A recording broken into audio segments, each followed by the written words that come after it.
Queridos irmãos e irmãs aqui presentes e aqueles que nos acompanham também pelas redes sociais. Que alegria podermos celebrar hoje, dia 22 de outubro, a festa do nosso padroeiro, São João Paulo II. Que figura, que pessoa que marcou a história da humanidade benignamente. Que líder que nós tivemos, pela graça de Deus, que comandou a igreja ao longo de 27 anos. E que influência benéfica esse homem fez na igreja e na sociedade. Eu vou comentar um pouquinho o Evangelho, que também a segunda leitura, que eu penso que tem tudo a ver com São João Paulo. Vocês viram aqui que os fariseus e os herodianos, que eram inimigos, eles se unem para pegar Jesus no flagra e condená-lo à morte. Tramam contra Jesus e começam bajulando. Cuidado com quem te bajula, não é teu amigo. Os nossos amigos nos corrigem, os inimigos bajulam. É difícil. Nós somos orgulhosos e gostamos muitas vezes de ser bajulados, mas a bajulação nunca ajuda. Aliás, sabe quem que é o bajulador por excelência? O demônio. Ele é o pai da mentira. Ele constantemente nos bajula e diz: você é a pessoa melhor de Franca, para não dizer do estado de São Paulo. Ninguém é cristão ou cristã como você. Ninguém é honesto como você. Se você acredita nessa bajulação, você vai ser um fariseu, vai começar a julgar todo mundo, desprezar todo mundo, e o teu orgulho vai crescer até te precipitar no inferno. E quando você peca por causa do orgulho, aí o demônio de bajulador passa a acusador. Olha aí, você não presta, você nunca vai mudar, você, essa droga, você nunca vai ser diferente, para te levar ao desespero. O Espírito Santo nunca faz isso, nunca bajula. O Espírito Santo é o Espírito da verdade, que te fala: você é um pecador, é um orgulhoso. E quando você diz: é verdade, eu sou um orgulhoso mesmo, e o fruto do meu orgulho são essas obras aqui, imediatamente o Espírito Santo te consola e te diz: coragem, eu te amo, eu te perdoo, eu sei que você é um orgulhoso, mas eu te amo e te liberto do teu orgulho. Fantástico, tá bom, mas vamos voltar ao Evangelho. Bajulam a Jesus e Jesus, muito esperto, percebe a armadilha e começa falando: hipócritas, por que vocês estão me tentando e querendo me pegar? E diz para eles: mostrai-me a moeda do imposto, porque a pergunta era essa: é lícito pagar imposto a César ou não? A resposta era sim ou não. Qualquer coisa que Jesus falasse, ele estava perdido. Se ele falasse: não paguem o imposto a César, estavam os herodianos, que era a polícia, né? Polícia Federal, e Jesus estava preso, acusado e condenado como subversivo. Se falasse: paguem o imposto, Jesus se indisporia com o povo judeu, que se sentia oprimido, injustiçado pela dominação romana, e ele anularia tudo que ele tinha feito de bom. Ou seja, humanamente falando, não tinha saída. Já ouviram aquele velho deitado?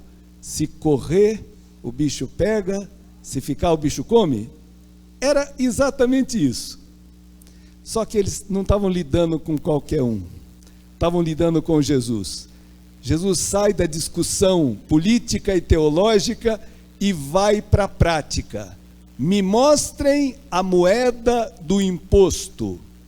Aí eles já começaram a passar vergonha, porque essa moeda tinha a imagem do imperador e uma inscrição que era idolátrica, que dizia, aliás, tinham duas idolatrias, porque o imperador, ali estava escrito, Tibério César, filho do divino Augusto.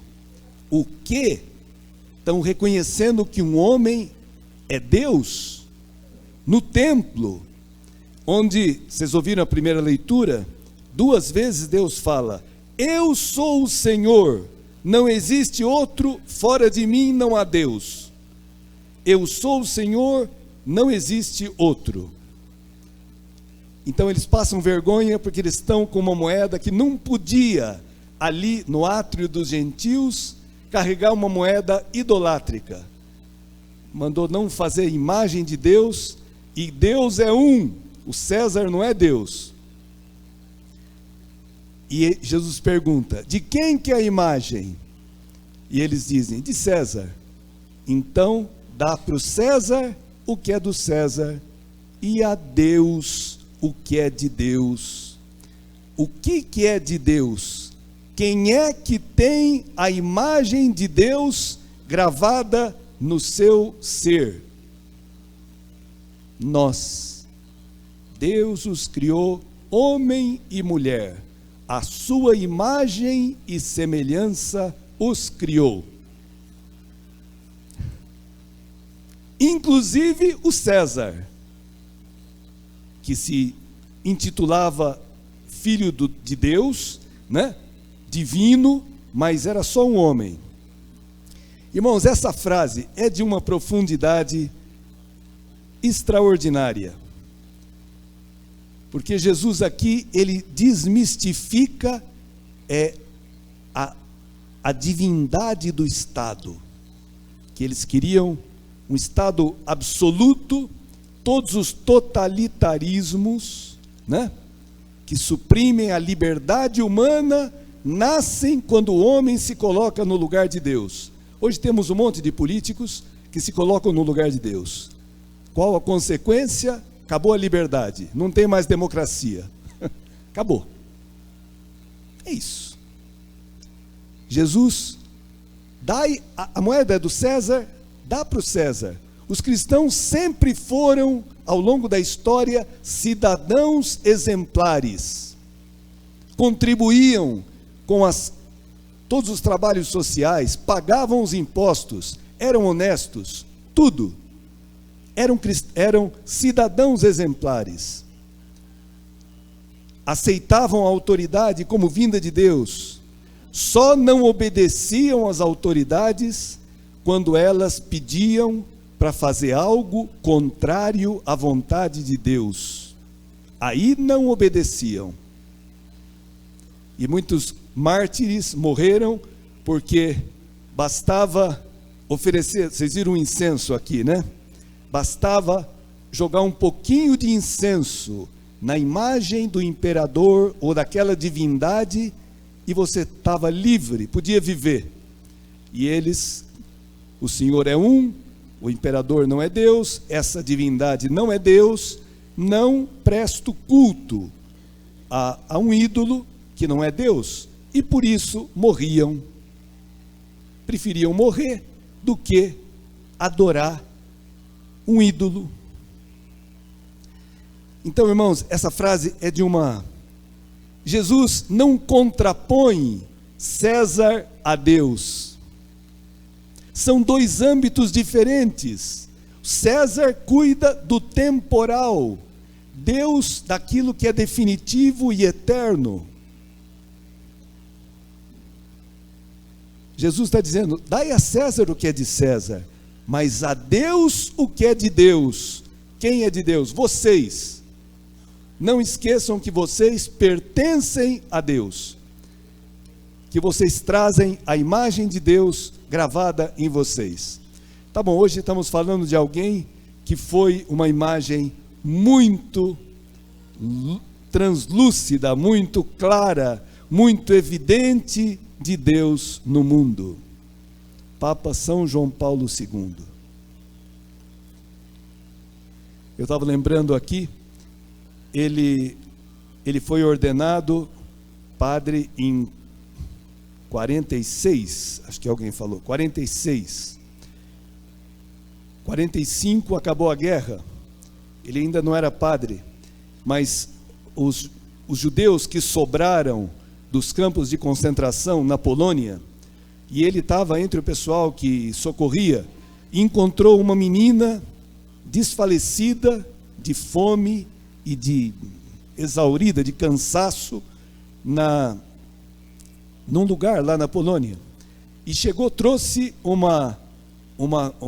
caldo quente. A menina não tinha força para comer.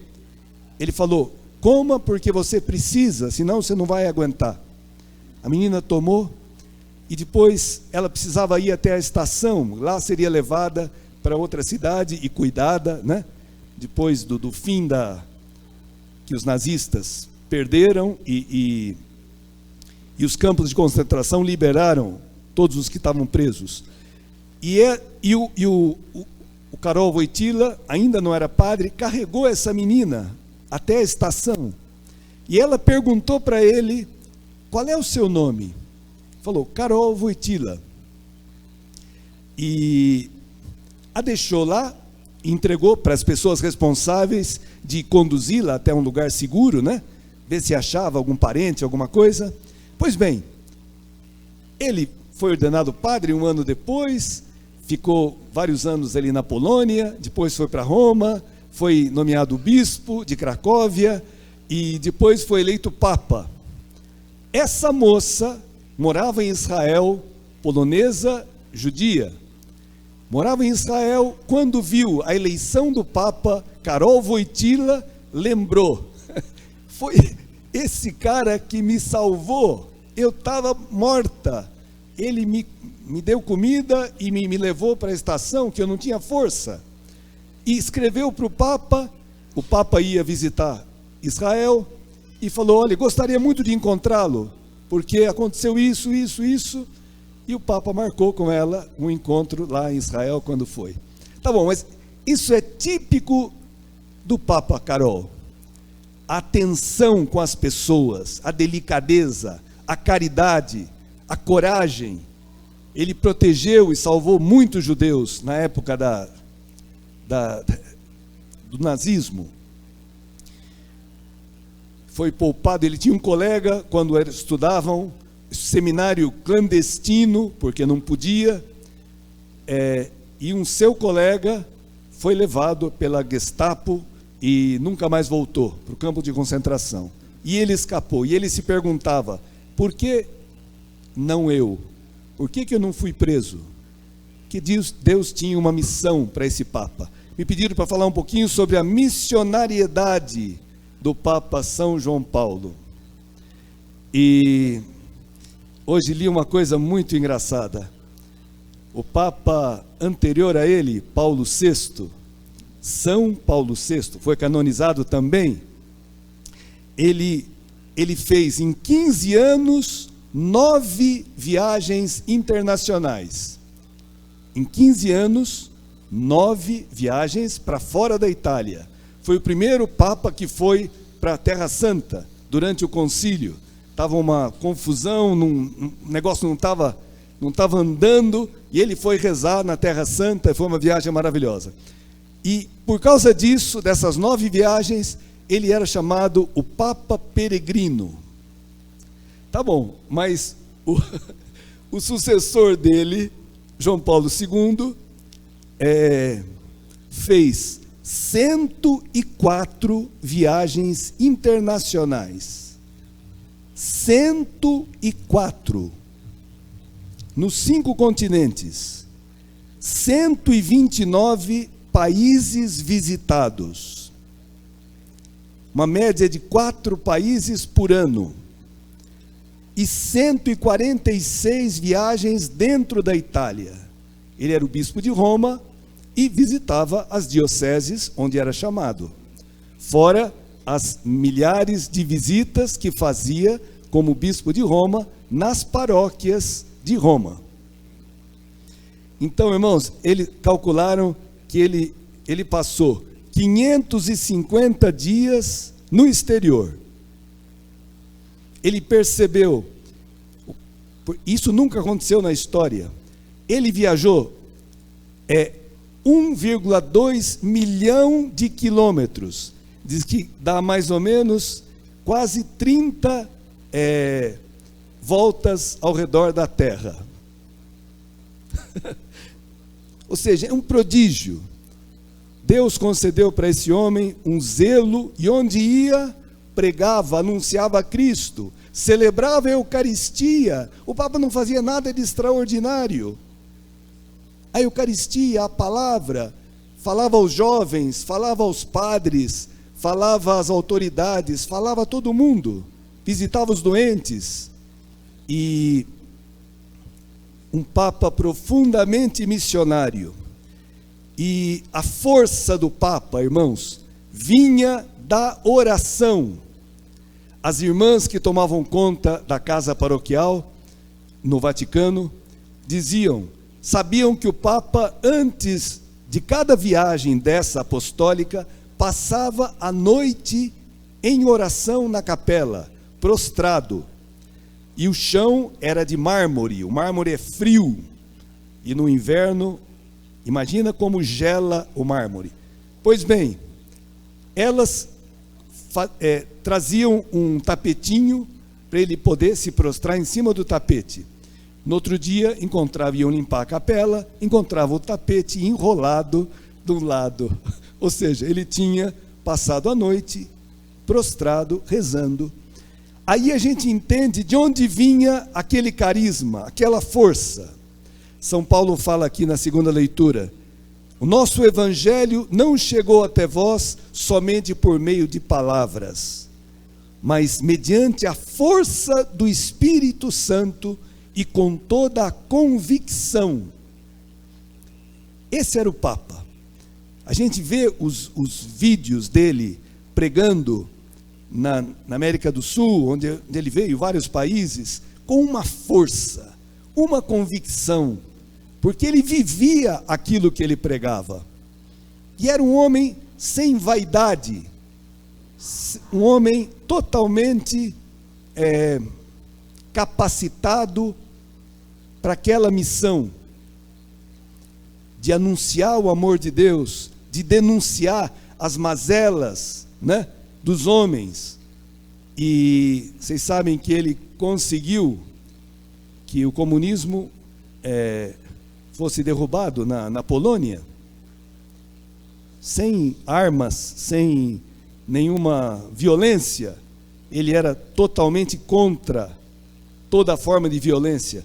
Quando ele estava na Polônia e os nazistas invadiram, fecharam a universidade, prenderam muitos padres e tudo mais, ele tinha um grupo de teatro e alguns desse grupo queriam fazer uma resistência armada. E ele estava naquela dúvida, porque o Evangelho fala de outra coisa, né?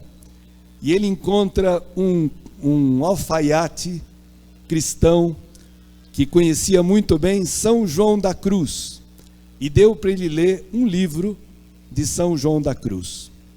E ele gostou tanto daquela leitura, o ajudou tanto a seguir o Evangelho e não o instinto de luta e de vingança, que ele depois vai defender a tese doutoral sobre São João da Cruz. E vai aprender o espanhol para poder, um polonês, que é uma língua para nós dificílima, vai aprender o espanhol, falava o espanhol fluentemente, falava mais de 10 línguas fluentemente, francês, italiano, espanhol, alemão. Com o cardeal Ratzinger conversava sempre em alemão, impressionante, tinha uma facilidade extraordinária com as línguas. E ele vai aprender o espanhol para poder ler São João da Cruz no original. Quer dizer, o cara tinha muito valor. Mas é bonito isso, irmãos. Também ele foi tentado, porque a opressão nazista era horrível. Pegou a opressão nazista e depois a opressão comunista. Dizem que na época do comunismo ele foi... puseram no confessionário uns alto-falantes para controlá-lo. Queriam poder, porque sabiam do carisma, da influência dele, para poder acusá-lo de alguma coisa.